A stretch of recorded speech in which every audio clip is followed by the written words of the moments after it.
Hatshepsut. She ruled Egypt for over 20 years, longer than most pharaohs in history. Under her reign, trade flourished, temples rose from the ground, and the kingdom was at peace. She was not a regent, she was not a placeholder. She was pharaoh, and she governed as one. But after her death, the man who inherited her throne began something quiet and methodical.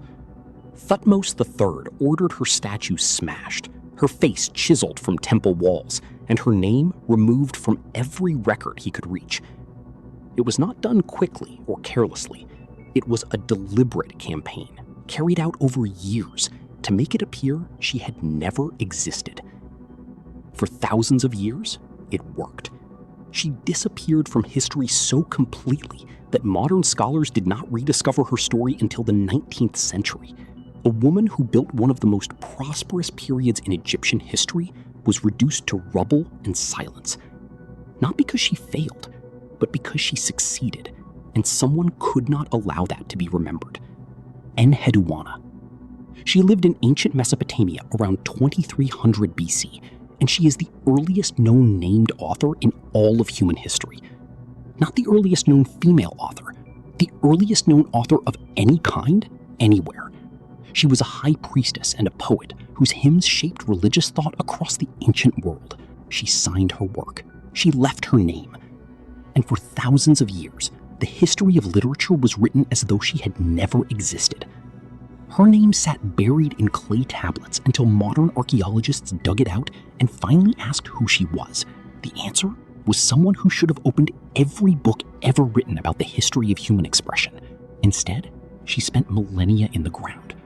Not because her work was unknown, but because the people who wrote history did not think her worth including. Olympe de Gouges. She was a French playwright and political activist who in 1791 did something that made the men around her deeply uncomfortable. She wrote the Declaration of the Rights of Woman and of the Female Citizen, a direct response to the Declaration of the Rights of Man, which had been celebrated as a revolutionary breakthrough for humanity, while saying nothing about half of it. She argued that if the French Revolution stood for liberty and equality, then those words had to mean something for women too. The revolutionary government did not agree. She was arrested, tried, and executed by guillotine in November 1793, not as an enemy of the people, but as a woman who had overstepped. The charge was that she had forgotten the virtues that belonged to her sex. Her document was suppressed. Her name was buried.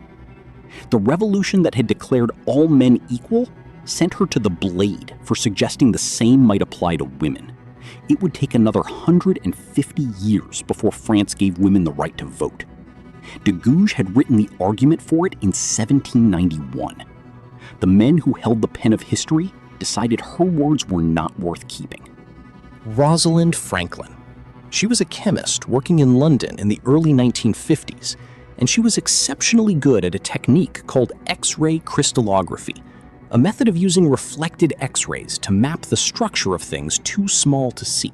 She applied this to DNA, and what she produced was one of the most important scientific photographs ever taken. It was called Photograph 51. Without her knowledge, James Watson was shown that photograph. Crick was shown a report containing her unpublished results. Watson later wrote that the instant he saw the picture, his mouth fell open and his pulse began to race. Armed with her data, the two men published a landmark paper announcing the discovery of DNA's double helix structure. Franklin died of ovarian cancer in 1958. In 1962, Watson, Crick, and Wilkins received the Nobel Prize. The Nobel Prize is not awarded posthumously. Her name was not on the stage. It was not in the speech. The photograph that changed biology forever was hers, and the world spent decades learning that story from the men who used it. Nikolai Yezhov. He was one of the most feared men in the Soviet Union. As the head of Stalin's secret police, he personally oversaw the arrests, torture, and execution of hundreds of thousands of people during the Great Purge of the 1930s. He stood beside Stalin in photographs. He appeared in newspapers. He was a symbol of the regime's absolute power. Then in 1938, Stalin decided he was no longer useful. Yezhov was arrested in secret, tried in secret, and shot. Censors began removing him from every photograph in which he had appeared. In one famous image, taken along the banks of the Moscow-Volga Canal, Yezhov had been photographed walking beside Stalin. After his execution, retouchers removed his figure entirely and replaced him with water. The man who had erased so many others from the world was himself erased, not just from life, but from the record of it. Leon Trotsky. Without him, the Russian Revolution might never have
what would become the largest demonstration the country had ever seen.